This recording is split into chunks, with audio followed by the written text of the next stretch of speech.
चल धीमे रहे हो लेकिन निरंतरता है, तो दौड़ने वालों से तेज रफ्तार है तुम्हारी। नमस्कार दोस्तों, साधक के YouTube प्लेटफॉर्म में आपका स्वागत है। आज हम ग्रामीण अर्थव्यवस्था के अंतर्गत भारत और मध्य प्रदेश में पशुपालन की क्या स्थिति है उसके बारे में जानकारी प्राप्त करने वाले हैं। तो आज इसी उद्देश्य के साथ सीधी बात, नो बकवास और मिनिमम टाइम मैक्सिमम आउटपुट के को ध्यान में रखते हुए आज की क्लास हम शुरू करते हैं। सबसे पहले हम देख लेते हैं कि पशुपालन के अंतर्गत आज की क्लास में हम क्या क्या पढ़ने वाले हैं, जिस तरह से हम हर टॉपिक के पहले देखते आए हैं। तो सबसे पहले हम उसी तरह पुराने प्रश्नों के टॉपिक का अवलोकन करेंगे, ये जानेंगे कि एग्जाम में किस तरह के क्वेश्चन पूछे जा रहे हैं। उसके बारे में हम आपको कुछ प्रश्न उपलब्ध कराएंगे ताकि आप समझ सकें कि किस टॉपिक से अधिक क्वेश्चन आ रहे हैं और किस तरह के क्वेश्चन पूछे जा रहे हैं। इसी क्रम को जब हम आगे बढ़ाते हैं तो पशुधन से संबंधित सामान्य जानकारी हम आपको उपलब्ध कराने वाले हैं। जब आगे बढ़ते हैं तो 20वीं पशुधन गणना के बारे में हम कुछ फैक्ट और तथ्य आपको उपलब्ध कराएंगे ताकि आप एग्जाम में अच्छे नंबर प्राप्त कर सकें यदि इनसे संबंधित कोई क्वेश्चन आता है। इसके बाद पशुधन हेतु सरकारी प्रयास कौन कौन से हैं, इसके अंतर्गत हम योजनाओं के बारे में बहुत सारी जानकारी एकत्रित करेंगे। आप देखते होंगे कि योजनाओं का वर्ष हो गया, योजनाओं के उद्देश्य हो गए, इनसे संबंधित बहुत सारे क्वेश्चन हमेशा पूछे जाते हैं। तो ऐसी बातें हम इस टॉपिक पर डिस्कस करने वाले हैं। पशुओं में होने वाले रोग कौन से पशु को कौन सा रोग संबंधित है, ऐसा करके क्वेश्चन आता है, इसलिए हम इस पर भी क्वेश्चन आपको प्रदान करेंगे और इससे संबंधित बहुत सारी बातें आपको उपलब्ध कराने वाले हैं। कुछ महत्वपूर्ण पशुधन के बारे में चर्चा करेंगे। पशुधन के अंतर्गत गाय, भैंस, बकरी, इनसे संबंधित नस्लों, क्योंकि कौन सी है, नस्लों से संबंधित भी बहुत सारे क्वेश्चन पूछे जाते हैं। इसी क्रम को जब हम आगे बढ़ाते हैं तो मध्य प्रदेश में पशुधन की क्या स्थिति है, इसके बारे में हम थोड़ी बहुत जानकारी आपको उपलब्ध कराने की कोशिश करेंगे ताकि आप एग्जाम में अच्छा परफॉर्मेंस कर सकें। अंतिम में हम चलते चलते तथ्य संग्रह के बारे में पढ़ेंगे। चलते चलते तथ्य संग्रह में ऐसी बातें होती हैं कि जो बातें हमसे मिस हो जाती हैं या जो बातें पुराने क्वेश्चन पेपर में पूछी गई हैं, उन्हीं से संबंधित तथ्यों को हम चलते चलते तथ्य संग्रह में उपलब्ध कराते हैं। तो चलिए सबसे पहले हम पहले टॉपिक से शुरू करते हैं। पुराने प्रश्न पत्रों से टॉपिक का अवलोकन करते हैं कि किस प्रकार से पशुपालन से संबंधित क्वेश्चन पूछे जाते हैं। तो जो पहला प्रश्न है वो ये है कि मध्य प्रदेश के हरदा जिले में स्थित उस डेयरी का नाम बताइए जो बड़े पैमाने पर प्रशिक्षण एवं दुग्ध प्रमाण के क्षेत्र का कार्य करती है। इस क्वेश्चन का सीधा सा मतलब यह है कि मध्य प्रदेश में पशुपालन से संबंधित कोई भी संस्था है, वो या तो भारत की संस्था हो सकती है या मध्य प्रदेश की संस्था हो सकती है, उसके बारे में थोड़ी बहुत इंफॉर्मेशन आपको होनी चाहिए। यह वर्ष 2017 में सौजन्य, सहकार, सहयोग, सहज, इसका सही आंसर है सहयोग। नेक्स्ट क्वेश्चन देखते हैं कि केंद्रीय बजट 2017-18 में डेयरी संस्करण और संरचना विकास की स्थापना हेतु 3 वर्षों के लिए कितनी निधि को प्रस्तावित किया गया। यहां पर इस बात से संबंधित बात पता चलती है कि बजट से संबंधित बातें हमें पढ़नी पड़ेगी, जिसकी वीडियो मैं एग्जाम के 10 या 15 दिन पहले आपको उपलब्ध कराऊंगा, इसलिए आपको बहुत अधिक परेशान होने की जरूरत नहीं है इस मैटर पे। इसके ऑप्शन देख लेते हैं। ए ऑप्शन है 5000 करोड़, बी ऑप्शन है 6000 करोड़, सी ऑप्शन है 7000 करोड़, डी ऑप्शन है 8000 करोड़। इसका सही आंसर है 8000 करोड़।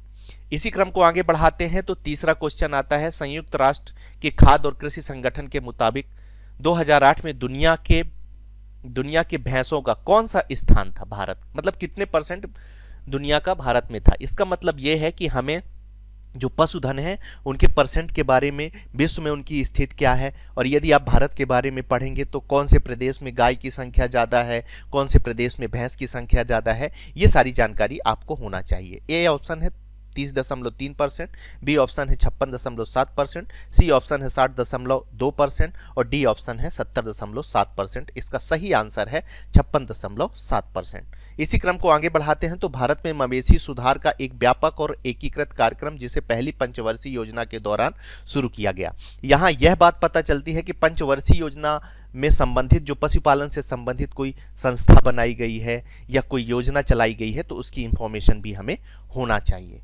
ठीक है, तो मवेशी सुधार, गाय भैंस सुधार, सी है मूल ग्राम और डी है सामुदायिक विकास। इसका सही आंसर है मूल ग्राम। ये भी 2017 पटवारी में पूछा गया क्वेश्चन है। नेक्स्ट क्वेश्चन है, सरकार द्वारा 2017 में प्रारंभ किया गया पशु स्वास्थ्य कार्यक्रम निम्नलिखित के नाम से जाना जाता है। उद्देश्य भी पढ़ना है, यदि उसका कुछ अन्य नाम है तो उसके बारे में भी हमें इंफॉर्मेशन अपने पास रखनी है। जैसे ए है पशु स्वास्थ्य कार्यक्रम, बी है पशुधन उपचार योजना, सी है पशुधन संजीवनी योजना और डी है गाय उपचार योजना। इसका सही आंसर है पशुधन संजीवनी योजना। ठीक है, फिर नेक्स्ट क्वेश्चन है, कुक्कुट पालन मध्य प्रदेश शासन के किस विभाग के अंतर्गत आता है? इसका मतलब यह है कि आपको विभाग भी याद रखना है। ठीक है, कुक्कुट विभाग के अंतर्गत, मध्य प्रदेश पशुधन कुक्कुट विकास निगम के अंतर्गत, ग्रामीण विकास और पंचायती राज विभाग के अंतर्गत, पशुपालन विभाग के अंतर्गत। देखिए जो ऑप्शन इन्होंने दे रखे हैं बहुत कंफ्यूजन वाले हैं। ठीक है, इसलिए इन मैटरों में आपकी क्लियरिटी होना बहुत जरूरी है, क्योंकि एक दो नंबर ही से ही सिलेक्शन का ऊपर नीचे होता है, वो भी आज के इस कॉम्पिटिटिव टाइम में। इसलिए ये छोटी छोटी बातें लेकिन मोटी बातें हैं, इन्हें याद रखिए तो बेहतर होगा। इसका सही आंसर है पशुपालन विभाग। नेक्स्ट क्वेश्चन है, भारत में श्वेत क्रांति का जनक किसे कहा जाता है? 2017 में ये क्वेश्चन पूछा गया था पटवारी में। एस स्वामीनाथन को, होमी जे भाभा को, एच डी दलाया को और वर्गीस कुरियन को। इसका सही आंसर है वर्गीस कुरियन। नेक्स्ट क्वेश्चन है, राष्ट्रीय पशुधन मिशन। ठीक है, इस तरह के जो मिशन शुरू किए जाते हैं उनसे संबंधित जानकारी आपको रखना होगा। इसमें तो इन्होंने पूछा है कि कब शुरू किया गया था। वर्ष याद रखिए आप, डेट याद रखने की जरूरत नहीं है। ए 2001, बी 2015-16, सी 2014-15 और डी है 2002। देख लेते हैं इसका सही आंसर 2014-15। नेक्स्ट क्वेश्चन की ओर नजर डालते हैं। तो मध्य प्रदेश शासन द्वारा मत्स्य पालन में प्रशिक्षण के प्रत्येक प्रशिक्षु को अनुदान के रूप में कितना पैसा दिया जाता है? अब मैंने आपसे क्या बोला कि इस तरह की कोई योजनाएं आती हैं तो आप उन्हें डीपली अध्ययन करें। ए ऑप्शन है 1000 रुपए, बी ऑप्शन है 1250 रुपए, सी ऑप्शन है 1500 रुपए और डी ऑप्शन है 1750 रुपए। और इसका सही आंसर है 1250 रुपए। इतने टफ क्वेश्चन भी नहीं पूछे जाते हैं। हमेशा याद रखिए कॉम्पिटिटिव एग्जाम में हमेशा आपको जो जनरल इंफॉर्मेशन होनी चाहिए, केवल उतनी इंफॉर्मेशन यदि है तो आप वो एग्जाम आसानी से निकाल लोगे। नेक्स्ट बात करते हैं, निम्नलिखित में से बैलों की कौन सी प्रजाति मध्य प्रदेश की स्थानीय प्रजाति नहीं है? अब देखिए इस क्वेश्चन से हमें यह पता लगता है कि हमें जो जानवर हैं उनकी प्रजातियों के बारे में भी जानकारी होनी चाहिए कि ये प्रजाति नाम दे देगा और पूछ लेगा कि ये प्रजाति किस पशु से संबंधित है। गिर, मलवाई, मुर्रा, निवारी। इसका सही आंसर है मुर्रा। ठीक है, उसके बाद नेक्स्ट क्वेश्चन है, पशुधन संबंधी जानकारी मैं आपको कुछ उपलब्ध कराता हूं।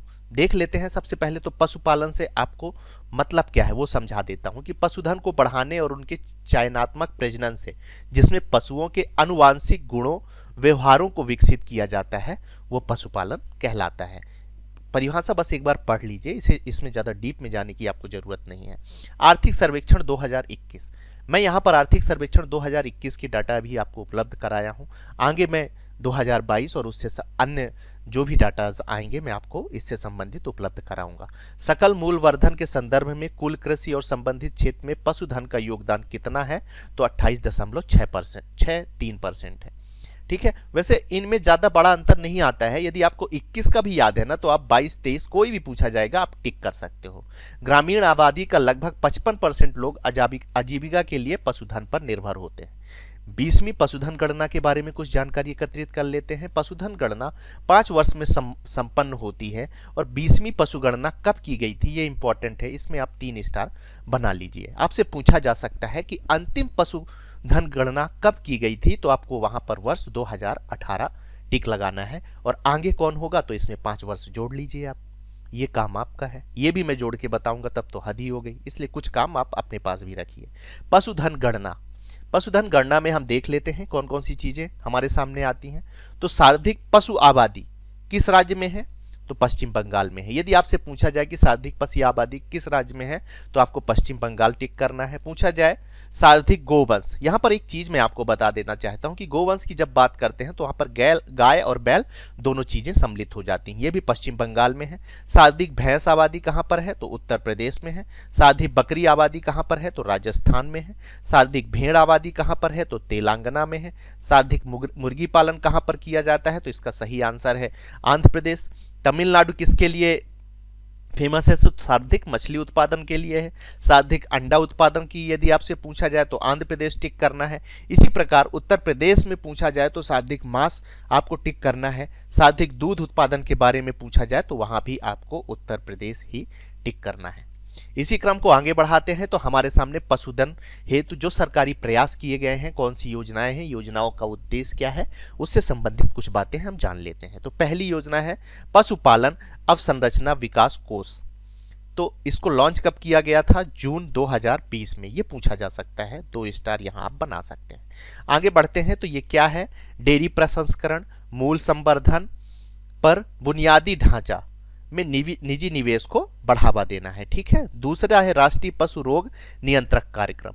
इसका उद्देश्य क्या है? तो पशुओं जिसमें भैंस, भेड़, बकरी, सुअर आदि शामिल है 100% टीकाकरण करना। ठीक है। तो यदि आपसे पूछा जाए कि राष्ट्रीय पशु रोग नियंत्रण कार्यक्रम का उद्देश्य क्या है, तो 100% टीकाकरण करना इसका प्रमुख उद्देश्य है। उसके बाद नेक्स्ट क्वेश्चन है राष्ट्रीय गोकुल मिशन योजना। अभी हम राष्ट्रीय योजनाओं के बारे में पढ़ रहे हैं और जब मध्य प्रदेश पशुपालन की चर्चा करेंगे तो वहां पर मध्य प्रदेश से संबंधित बहुत सारी योजनाएं मैं आपको उपलब्ध कराने वाला हूं। इसके अंतर्गत क्या है? यह मिशन नस्लों के संरक्षण और संवर्धन, नस्लों के संरक्षण और संवर्धन से चीजें आपको उपलब्ध कराने वाले से संबंधित है। उसके बाद इसका उद्देश्य क्या है? इसका उद्देश्य है गोवंश के दुग्ध उत्पादन को बढ़ाकर किसानों को अधिक लाभ पहुंचाना। ठीक है। अब हम आगे बढ़ते हैं तो राष्ट्रीय पशुधन मिशन। राष्ट्रीय पशुधन मिशन के बारे में क्या है? तो ये लॉन्च कब हुआ था? 2014 में लॉन्च हुआ था। उसके बाद इसका उद्देश्य क्या है? तो पशुधन उत्पादन प्रणालियों में मात्रात्मक और गुणात्मक सुधार निश्चित करना इसका प्रमुख उद्देश्य है। उसके बाद नेक्स्ट है राष्ट्रीय कृत्रिम गर्भाधान कार्यक्रम। इसके बारे में जानकारी एकत्रित कर लेते हैं। इसके अंतर्गत मादा नस्लों में गर्भाधारण के तरीकों का सुझाव दिया जाता है। ठीक है। लैंगिक बीमारियों के प्रसार को रोकना भी इसका प्रमुख उद्देश्य होता है। यदि हमारी चीजें आपको पसंद आ रही हैं तो आप हमारे इस वीडियो को लाइक कर सकते हैं, आप हमारे चैनल को सब्सक्राइब कर सकते हैं और इसके साथ ही बेल आइकॉन दबाना आप बिल्कुल ना भूलें, ताकि हम कोई भी वीडियो डालें, फ्रूटफुल वीडियो डालें तो उसकी इंफॉर्मेशन आपको मिल सके। आगे बढ़ते हैं इसी क्रम में तो पशुओं में होने वाले रोग, इन पर भी आप 3 स्टार बना लीजिए। ठीक है। क्योंकि रोग कभी कभी पूछा जाता है, ना केवल पटवारी के एग्जाम में, एसआई के एग्जाम में भी पूछा जा सकता है, एमपीपीएससी के एग्जाम में भी पूछा जा सकता है। तो एक नज़र में मैंने आपको चीज़ें उपलब्ध करा दी हैं। यदि पूछा जाए लंपी रोग किससे संबंधित है, तो गाय से है। कभी पूछा जा सकता है गाय से संबंधित कौन सा रोग है, तो लंपी रोग है। गाय के बछड़े से संबंधित कौन सा रोग है, तो अफरा रोग है। गाय और भैंस दोनों से संबंधित कौन सा रोग है, थनेल, जो थन पे होता है। ठीक है। खुरहा रोग जो पैरों पे होता है, सुअर और जुगाली करने वाले जानवरों में होता है। कभी पूछ लिया जाए आपको कि अंथ्रेक्सा, ये है अंथ्रेक्सा रोग किससे है, तो भेड़ और बकरी से संबंधित है। ब्लैक क्वार्टर पूछा जाए आपसे, ब्लैक क्वार्टर किससे संबंधित है, तो गाय के बछड़े से संबंधित है। गला घोटू रोग किससे संबंधित है, तो गाय और भैंस से संबंधित है। रानी खेत रोग किससे संबंधित है, तो ये रोग मुर्गी से संबंधित है। ठीक है। इसी क्रम को आगे बढ़ाते हैं। जब हम इसी क्रम को आगे बढ़ाते हैं तो कुछ महत्वपूर्ण पशुधन हमारे सामने आते हैं जिनकी चर्चा हम कर लेते हैं। सबसे पहले गोवंश। मैंने पहले ही बताया जहां जहां गोवंश की बात करेंगे वहां गाय और बैल दोनों सम्मिलित होंगे। तो संख्या में पश्चिम बंगाल प्रथम स्थान रखता है और मध्य प्रदेश कौन सा स्थान रखता है, तृतीय स्थान रखता है। तो कभी आपसे पूछा जाए कि गोवंश में मध्य प्रदेश का कौन सा स्थान है, तो तृतीय स्थान है। 3 स्टार आप बना सकते हैं। भारत का पहला गांव अभयारण्य मध्य प्रदेश के सालरिया ग्राम में आगर मालवा जिले में इसे स्थापित किया गया है। प्रमुख नस्लें कौन कौन सी हैं, तो राठी राजस्थान से संबंधित है, साहीवाल पंजाब से संबंधित है, गिर काठियावाड़ से संबंधित है, मालवीय मध्य प्रदेश से संबंधित है, निमाड़ी दक्षिण मध्य प्रदेश से संबंधित है और थारपकर राजस्थान और पंजाब से संबंधित है। इसी क्रम को जब आगे बढ़ाते हैं तो कांकरेज गुजरात और राजस्थान से संबंधित है। नेक्स्ट भैंस के बारे में कुछ। उत्तर प्रदेश में भैंस की संख्या सर्वाधिक है। भैंस क्लोन के बारे में यदि बात करें तो गरिमा, स्वरूपा, लालिमा और पूर्णिमा, इसमें भी 3 स्टार बनाइए। ये भी क्वेश्चन पूछे जाते हैं कि भैंस के क्लोन कौन कौन से हैं, आपको नाम दे देंगे और उनमें से एक आपको चूज करना होगा। ठीक है। आगे बढ़ते हैं तो इनकी प्रमुख नस्लें कौन सी हैं। टूडा तमिलनाडु की है, सांभलपुरी उड़ीसा की है, जफराबादी गुजरात कच्छ की है, भदावरी उत्तर प्रदेश तथा मध्य प्रदेश की है। मुर्रा हरियाणा पंजाब, बहुत नाम सुना होगा आपने। इसी क्रम में बकरी के बारे में जानकारी, तो राजस्थान में सर्वाधिक संख्या में बकरी का उत्पादन होता है। सर्वाधिक दूध देने वाली बकरी कौन सी है, तो जमुना परी सर्वाधिक दूध देती है। बलूची मांस के लिए बलूची मछली की जो नस्ल है वो मांस के लिए बहुत ही फेमस है। प्रमुख नस्लें कौन कौन सी हैं, तो चीगू उत्तराखंड हिमाचल प्रदेश से संबंधित है, मालाबारी केरल से संबंधित है। ठीक है, इसके बाद हम आगे बढ़ते हैं तो पासमीना जम्मू कश्मीर हिमाचल प्रदेश, सिरोही राजस्थान से संबंधित है और जमुना पारी उत्तर प्रदेश और हिमाचल प्रदेश से संबंधित है। नेक्स्ट पशु वंश कौन सा है, तो चीन के बाद भारत का दूसरा स्थान भेड़ में है। भेड़ की संख्या कहां पर है, भारत में दूसरा स्थान रखता है। यदि प्रदेश की बात करें तो तेलंगाना में भेड़ सबसे अधिक होती है। क्लोन कौन कौन सी है, तो डाली और नूरी है। यहाँ भी आप 3 स्टार बनाइए और इन्हें याद रखिए, तो डाली और नूरी जो है वो भेड़ की है। ठीक है, कभी भी आप धोखा मत करिएगा कि भैंस टिक करके चले आइए। यही छोटी छोटी चीजें हैं जो आपको अंदर बाहर कराती हैं एग्जाम में। लोही भेड़ जो होती है सर्वाधिक दूध देने वाली नस्ल होती है।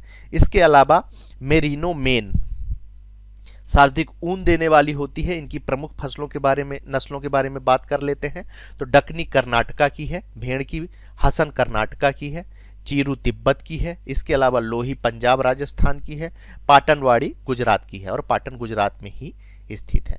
इसके बाद मुर्गी पालन की बात करते हैं तो आंध्र प्रदेश में मुर्गी पालन सबसे अधिक होता है। सर्वाधिक अंडा उत्पादन आंध्र प्रदेश में होता है। रानी खेत मुर्गियों में होने वाला रोग है। कभी आपसे पूछ लिया जाए कि रानी खेत कौन से पशु में होने वाला रोग है, तो आपको क्या टिक करना है, मुर्गी। लेग हॉर्न सर्वाधिक ठंडा अंडा देने वाली मुर्गी है। कभी पूछा जाए तो आप वहां पर टिक। इनकी प्रमुख नस्लें कौन कौन सी हैं, कड़कनाथ जीआई टैग 2018 में दिया गया है, बहुत ही इंपॉर्टेंट क्वेश्चन है, इसके बारे में और इंफॉर्मेशन आप प्राप्त कर सकते हैं। कड़कनाथ मध्य प्रदेश की प्रमुख नस्ल है, स्वरनाथ कर्नाटका की प्रमुख नस्ल है, असेल उत्तर प्रदेश की है, बसरा गुजरात महाराष्ट्र की है, लेग हॉर्न जो है चीन और तिब्बत की है और हेंसशायर जो है यूएसए की है। ठीक है, मुर्गी पालन की नस्ल है। ठीक है, इसी क्रम को जब हम आगे बढ़ाते हैं तो हमारे सामने कुछ अन्य बातें आती हैं। मत्स्य पालन बहुत ही इंपॉर्टेंट टॉपिक है। अभी जब हम प्रश्नों का अवलोकन कर रहे थे वहां पर भी मत्स्य पालन से संबंधित 1-2 क्वेश्चन हमने देखा था। ठीक है, चीन दुनिया का सबसे बड़ा मत्स्य उत्पादक देश है और दूसरे नंबर पर भारत है। ताजे जल की मछली के उत्पादन में चीन का स्थान प्रथम है और भारत का दूसरा है। तमिलनाडु मछली उत्पादन में अग्रणी राज्य है। सागरी मछली का उत्पादन कहां पर होता है, ये पूछा जाए तो गुजरात में, यहां भी आप 3 स्टार बना सकते हैं। मीठे जल में मछली उत्पादन यदि पूछा जाए तो आंध्र प्रदेश आपको टिक करना है। झींगा मछली कौन सी क्रांति से संबंधित है, वहां आपको गुलाबी क्रांति को टिक करना है। मछली की कुछ प्रजातियों के बारे में हम आपको बता देते हैं। रोहू नैनी काल बांस टूना स्वच्छ जल में पाई जाती हैं। ठीक है, इसके बाद भानगर और पार्स जो है ये साफ जल और एवं समुद्री जल दोनों में पाई जाती हैं। इसके अलावा हिल्सा सिल्वर पंपफ्रेट बॉम्बे डक समुद्री जल में रहने वाली मछलियां हैं। ठीक है, मैं समझ पा रहा हूं आपको चीजें समझ में आ रही हैं। एपीकल्चर किससे संबंधित है, पहला क्वेश्चन तो यही बन जाता है। कभी भी आपसे पूछा जाए कि एपीकल्चर किससे संबंधित है, आपको मधुमक्खी पालन टिक करना है। मीठी क्रांति का संबंध भी किससे है, एपीकल्चर यह मधुमक्खी पालन से संबंधित है। मधुमक्खी के डंक में फार्मिक अम्ल और मिथेनिक अम्ल पाए जाते हैं। यहां भी आप 3 स्टार बना लीजिए, इंपॉर्टेंट चीज है। ठीक है, इसी क्रम को आगे बढ़ाते हैं। अब मध्य प्रदेश में पशुधन की क्या स्थिति है उसके बारे में हम आपसे चर्चा करते हैं। मध्य प्रदेश राज्य पशुधन कुक्कुट विकास निगम की स्थापना 19 नवंबर 1982 में हुई। 3 स्टार बना लीजिए, बहुत ही इंपॉर्टेंट डेट है और 19 नवंबर 1982 आपको पूरा याद रखना है। ठीक है, मध्य प्रदेश राज्य पशुधन एवं कुक्कुट विकास निगम की स्थापना 19 नवंबर 1982 में की गई थी। मध्य प्रदेश का पशुधन में तीसरा स्थान है। इसकी चर्चा मैं आपको से पहले ही कर चुका हूं। 1997 में एकीकृत डेयरी विकास परियोजना की शुरुआत की गई थी। मध्य प्रदेश के पशुधन में पशु संपदा में देख लेते हैं तो सर्वाधिक पशु किस जिले में पाया जाता है, तो वो धार जिला है। न्यूनतम पशु किस जिले में पाया जाता है, तो बुरहानपुर में है। होशंगाबाद में न्यूनतम पशु घनत्व है और टीकमगढ़ में क्या है, सर्वाधिक पशु घनत्व है। जब हम रीवा की बात करते हैं तो सर्वाधिक गोवंश। यहां मैं बता देना चाहता हूं, गोवंश का मतलब गाय और बैल दोनों से है। ठीक है, इस बात को आपको ध्यान रखना है। इसी क्रम को आगे बढ़ाते हैं तो शाब्दिक भैंस कहाँ पर है, तो मुरैना में है। शिवपुरी की बात करेंगे तो शाब्दिक भेड़ की संख्या है, और धार में शाब्दिक बकरियां हैं। ठीक है, आगे बढ़ते हैं तो पशुधन, उनकी प्रजातियों के बारे में। अभी हम मध्य प्रदेश के पशुधन की बात कर रहे हैं और भारत की पहले कर चुके हैं। तो गाय की जब बात करेंगे तो मालवी गाय इसकी एक नस्ल है, हमारे मध्य प्रदेश में जो पाई जाती है, इसे मालवा की रानी कहा जाता है। इसके बाद साहिवाल भी एक नस्ल है, थार पारकर भी है, जर्सी भी है। इसके अलावा निवाड़ी की रानी कहा जाता है। अब भैंस की बातें करते हैं प्रमुख प्रजातियों में, तो बनवारी एक प्रजाति है भैंस की, मुर्रा है जो मध्य प्रदेश में पाई जाती है, भदावरी है, बहुत फेमस नस्ल है, इसमें 3 स्टार बना लीजिए। भदावरी आपको पता होना चाहिए कि भैंस की प्रजाति है। ठीक है, बारबारी भी है। इसके अलावा सुअर की प्रजातियों पर एक नज़र डाल लेते हैं तो व्हाइट यार कसायर है। ठीक है, मुर्गी की बात करते हैं तो देसी नस्ल कौन कौन सी है, कड़कनाथ है, असील है और श्याम है। विदेशी नस्ल कौन कौन सी मध्य प्रदेश में पाई जाती है, तो व्हाइट लेग हॉर्न और रोड आइलैंड पाई जाती है। अब मध्य प्रदेश में पशुधन से संबंधित अन्य बातें हम आपको बताते हैं। भारत का पहला गौ अभयारण्य मध्य प्रदेश के सालरिया ग्राम मालवा आगर मालवा में स्थापित किया गया है। मध्य प्रदेश के खरगोन जिले में गौ एम्बुलेंस सेवा प्रारंभ की गई है। यदि आपसे पूछा जाए कि गौ एम्बुलेंस सेवा कहाँ प्रारंभ की गई है तो आपको खरगोन टिक करना है। मध्य प्रदेश में सर्वाधिक मछली उत्पादक जिला जबलपुर है। मध्य प्रदेश में महासीर, रोहू, कतला, टूना आदि प्रमुख मछलियां पाई जाती हैं। महासीर मध्य प्रदेश की राजकीय मछली है, इसको भी आप 3 स्टार बना लीजिए, ये क्वेश्चन भी पूछा जा सकता है। 2019 की जनगणना के अनुसार मध्य प्रदेश में सर्वाधिक पाया जाने वाला पशु कौन सा है, तो गाय है, ये भी आप 2 स्टार बना सकते हैं। गाय कैबिनेट गठन करने वाला पूरे भारत में मध्य प्रदेश देश का पहला राज्य है, ये भी महत्वपूर्ण हो जाता है मध्य प्रदेश के लिहाज से। उसके बाद वर्ष 2018 में झाबुआ जिले में कड़कनाथ मुर्गे को जीआई टैग प्रदान किया गया है। ठीक है, इसके बाद हम देख लेते हैं मध्य प्रदेश में पशुधन से संबंधित प्रमुख योजनाओं के बारे में। पहले हमने भारत के बारे में देखा था, अब मध्य प्रदेश के बारे में देखा। जलदीप योजना कब आई, यही याद रखने की जरूरत है, 2007, 3 स्टार बना लीजिए। मछुआरों के प्रशिक्षण संरक्षण प्रदान करने हेतु इंदिरा गांधी बांध में इसे शुरुआत किया गया था। उसके बाद नेक्स्ट आता है विद्यासागर गौ संवर्धन योजना। 1 एकड़ वाले यहाँ पर किसान हैं, कृषि नहीं है। किसान को 5 पशुधन इस योजना के अंतर्गत दिया जाता है। तीसरा है मैत्री योजना जो 2015 में आई, गोवंश पालकों को प्रशिक्षण प्रदान किया जाता है। गोपाल पुरस्कार योजना, इसमें राज्य, जिला व विकास खंड स्तर पर प्रथम पुरस्कार के रूप में पशुपालकों को 2 लाख रुपए, 50,000 रुपए और 10,000 रुपए की राशि दी जाती है। नंदीसाला गोवंश की नस्ल सुधार के लिए 2005 में यह योजना शुरू की गई थी, इसमें भी 3 स्टार बनाइए आप। कभी आपसे पूछा जाए कि नंदीसाला किससे संबंधित है, तो नंदी गाय, गोवंश मतलब गाय और बैल से संबंधित है। ठीक है ना, उसमें भैंस आपको टिक करके नहीं आना है। ठीक है, धोखा हो जाते हैं, यही छोटी छोटी बातें आपको एग्जाम में बाहर और अंदर कराती हैं। चलते चलते तथ्य संग्रह पर एक नजर डाल लेते हैं तो गो पशुओं की संख्या विश्व स्तर पर भारत का प्रथम स्थान है। ठीक है, भैंस पशुधन विश्व स्तर पर भारत में प्रथम स्थान है, गौ में भी है और भैंस में भी है। बकरी पशुधन की संख्या में विश्व स्तर पर भारत का प्रथम स्थान है, मतलब गौ, भैंस और बकरी में हम प्रथम स्थान रखते हैं। भेड़ पशुधन संख्या में हम द्वितीय स्थान रखते हैं विश्व स्तर पर। मुर्गी पशुपालन संख्या में विश्व स्तर में हमारा 17वां स्थान है। ये सोचनीय विषय है, इस पर और अधिक विकास करने की जरूरत है और हो भी सकता है। केंद्रीय भैंस अनुसंधान केंद्र, इस पर भी आप 3 स्टार बनाइए। ठीक है, इस पर भी आप 3 स्टार बनाइए। कभी आपसे पूछा जाए कि केंद्रीय भैंस अनुसंधान केंद्र कहाँ पर है, हिसार हरियाणा में है। केंद्रीय बकरी अनुसंधान केंद्र कहाँ पर है, तो उत्तर प्रदेश आपको टिक करता है। यदि हमारी चीज़ें आपको पसंद आ रही हैं तो आप हमारे चैनल को, हमारे वीडियो को लाइक कर सकते हैं, हमारे चैनल को सब्सक्राइब कर सकते हैं और साथ ही बेल आइकॉन दबाना ना भूलें, ताकि कोई भी महत्वपूर्ण वीडियो हम डालें तो उसकी नोटिफिकेशन, उसकी इंफॉर्मेशन आपको मिल जाए। ठीक है, इस क्लास की यदि आप पीडीएफ डाउनलोड करना चाहते हैं तो हमारे टेलीग्राम चैनल साधक द अचीवर में जाकर वहां से इसकी पीडीएफ डाउनलोड कर सकते हैं। हमारे चैनल को ज्वाइन करिए और निःशुल्क रूप से इसकी पीडीएफ प्राप्त करिए और एग्जाम में सफल होइए। यदि हमारी बातें आपको अच्छी लग रही हैं तो आप हमारे इस वीडियो को लाइक कर सकते हैं, हमारे चैनल को सब्सक्राइब कर सकते हैं और इसके साथ ही बेल आइकॉन दबाना बिल्कुल ना भूलें, ताकि हम कोई भी चीज़ यदि डालें तो उसकी इंफॉर्मेशन आपको मिल जाए। आप सभी के उज्जवल भविष्य की शुभकामनाओं के साथ आज की क्लास हम यहीं समाप्त करते हैं। थैंक यू, धन्यवाद।